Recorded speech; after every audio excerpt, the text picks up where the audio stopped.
Qaz dolduran avtomobildə partlayış olub.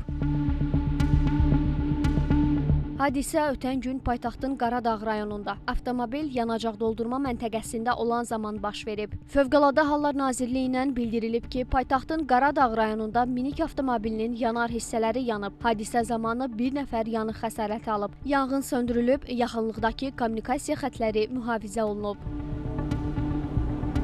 Baş verən bu hadisə avtomobillərə quraşdırılan qaz balonlarının təhlükəsizliyi məsələsini gündəmə gətirib.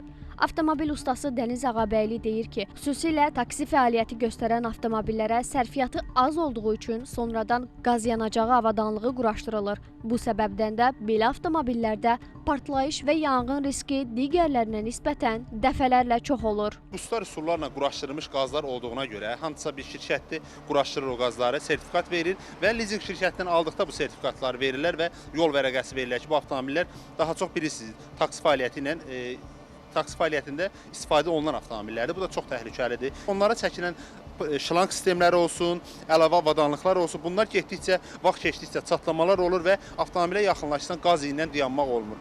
Bu da qaz buraxan yerdən hər an bir qığılcıma olarsa avtomobildə partlayış ola bilər, yanğın ola bilər. Bu da təhlükəlidir. Əgər zavod istehsalısa, bir çox avtomobillər var ki, istər Alman, istər Koreya avtomobilləri zavod istehsalı qazla gəlir və zavod istehsalı olan qazlarda heç bir problemlər olmur. Avtomobilin konstruksiyasında, zavodunda necə məsləhət görürsə, onunla da davam edəndə heç bir də partlamalar da olmur ya da əlavə yanmalar kimi problemlər olmur. Bəs avtomobilinə qaz avadanlığı quraşdıran sürücülər hansısa bədbəxt hadisənin baş verməməsi üçün nələrə diqqət etməlidirlər? Qazı quraşdıran təbii ki, o kim ki quraşdırır, sertifikat verirsə, buna düzgün bir şəkildə baxış keçirmək lazımdır və orada istifadə olunan trubkalar olsun, quraşdırılmalar olsun, çox düzgün və buraxmamağına zəmanət verilməlidir ki, bu avtomobildə partlayış olarsa nə olar, cavabdehliyi kim daşıyar? Bunların hər biri sualdır. Mən ustaki məsləhət görmürəm necə? Əgər bunun sertifikatı verən bir yer məsuliyyət daşıyarsa, məsləhət görürəm. Əgər ki, sadəcə quraşdırıb buraxırsa,